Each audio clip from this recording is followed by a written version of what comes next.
আর সবার মতো আমার পরিচয়ও গোপন করার অনুরোধ করছি। আমার বিয়ে হয়েছে ৭ বছর হলো, কিন্তু আমি আজও আমার স্বামীকে ভালোবাসতে পারিনি। আমার যখন বিয়ে হয় তখন আমার বয়স ১৭ আর আমার স্বামীর বয়স ৪০। বিয়েতে কারো মত ছিল না, একমাত্র বাবা ছাড়া। জানি না বাবা কোন বুঝে আমাকে এমন বিয়ে দিল। পড়ালেখা করার অনেক ইচ্ছে ছিল, কিন্তু পারলাম না বাবার জন্য, আরেক পারলাম না স্বামীর জন্য। বিয়ের আগে আমার একজনের সাথে সম্পর্ক ছিল, শুধু মোবাইলেই কথা হতো, দেখা হতো না। সমস্যা হলো স্বামী আমাকে অনেক সন্দেহ করে, কারো সাথে কথা বলতে দেয় না, কোথাও ঘুরতে নিয়ে গেলে গাড়ি থেকে নামতে দেয় না। সবসময় তার ইচ্ছেতেই আমাকে চলতে হয়। এক কথায় বলা যেতে পারে স্বামীর হাতের পুতুল আমি। আমি বিয়ের আগে ছিলাম বাবার হাতের পুতুল, তাই তো বিয়ের সময় কোনো প্রতিবাদ করতে পারিনি। এখনো যদি বাবাকে যাই বলি, তোমাদের জামাই আমাকে সন্দেহ করে, মানসিকভাবে টর্চার করে, বাবা কোনো দামই দেয় না। অনেকবার বিয়ে ভাঙতে চাইছি, কিন্তু কোনো কাজ হয়নি। আর এখন আমার একটা বাচ্চা আছে। আমার স্বামী আমাকে এখনো অনেক সন্দেহ করে, আর সে জিদে আমি আমার জীবনের সবচেয়ে বড় ভুলটা করলাম। আমার মনের কষ্টগুলো আমি আমার দেবরের সাথে শেয়ার করতাম। সবসময় সে আমাকে অনেক সান্ত্বনার বাণী শোনাতো। আমিও তাকে অনেক বিশ্বাস করতাম। এক কথায় সে আমার ছিল সবচেয়ে ভালো বন্ধু। কথা শেয়ার করতে করতে কখন যে আমি তার প্রতি দুর্বল হয়ে গেলাম আমি নিজেও জানি না। সে আমাকে যেমন ভালোবেসেছে এমন ভালোবাসা আমি আমার জীবনে কখনো পাইনি। এখানে একটা কথা, আমার স্বামী আমাকে ভাত, কাপড়, সোনা দানা, টাকা পয়সা কোনো দিক দিয়ে অভাবে রাখেননি। সব পেয়েছি, শুধু পাইনি বিশ্বাস, ভালোবাসা, একটুখানি সুন্দর কথা। দেবরের সাথে কথা বলতে বলতে আমি তার প্রেমে পড়ে যাই। প্রায় ৮ মাস পর আমরা শারীরিক সম্পর্কে জড়িয়ে পড়ি। গত ১ বছর তার সাথে আমার একাধিক শারীরিক সম্পর্ক হয়। কিন্তু গত ১ মাস ধরে সে আমাকে এড়িয়ে যাচ্ছে। আমার সাথে ঠিক মতন কথা বলে না। আরেকটা কথা বলে রাখি, সে বিবাহিতা, তারও একটা বাচ্চা আছে। তাকে দেখলে বোঝা যায় সে অনেক সুখে আছে। কিন্তু সে এটা আমার সাথে কি করলো? সে কি সত্যিই আমাকে ভালোবাসে? নাকি আমাকে ইউজ করছে? আমি কিছুই বুঝে উঠতে পারছি না। এদিকে আমি একটু মন খারাপ করলে, তার সামনে না গেলে, না হাসলে সে তার বউয়ের সাথে ঝগড়া করে। আমি ঠিক থাকলেও সে ঠিক থাকে। আমি কিছুই বুঝতে পারছি না। আমি কি করব?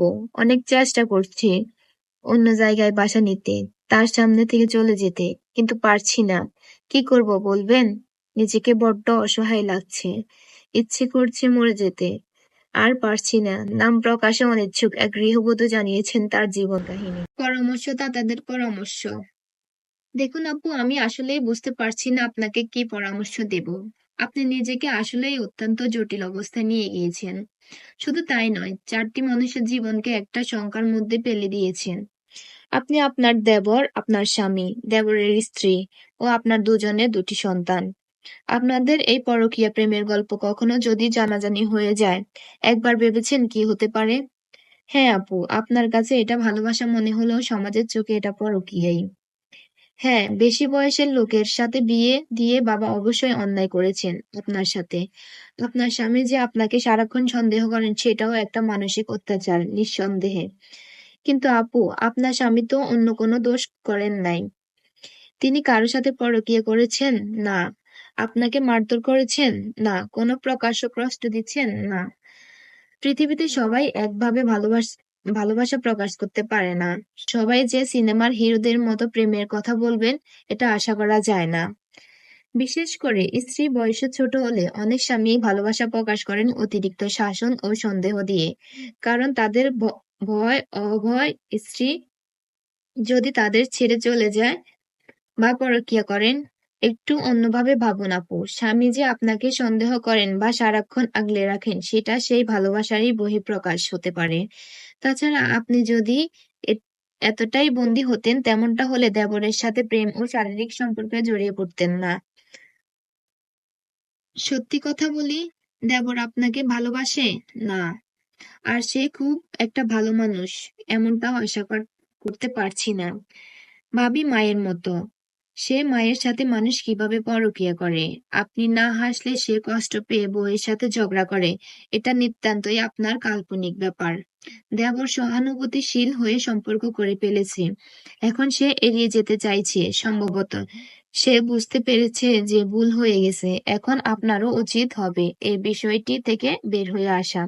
স্বামীর সাথে কথা বলুন। মিথ্যে করে হলেও স্বামীকে বলুন যে আমি আপনাকে ভালোবাসি এবং জীবনে কিছু চান না তার কাছ থেকে একটু সময় ছাড়া। কিছু দূরে কোথাও বেরিয়ে আসুন।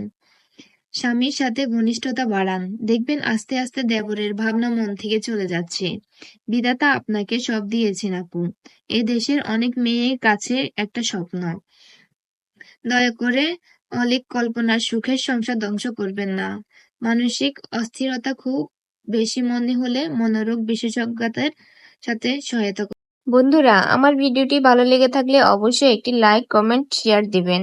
এ ধরনের নিত্য নতুন ভিডিও পেতে আমার চ্যানেলটিকে সাবস্ক্রাইব করে পাশে থাকবেন। ধন্যবাদ।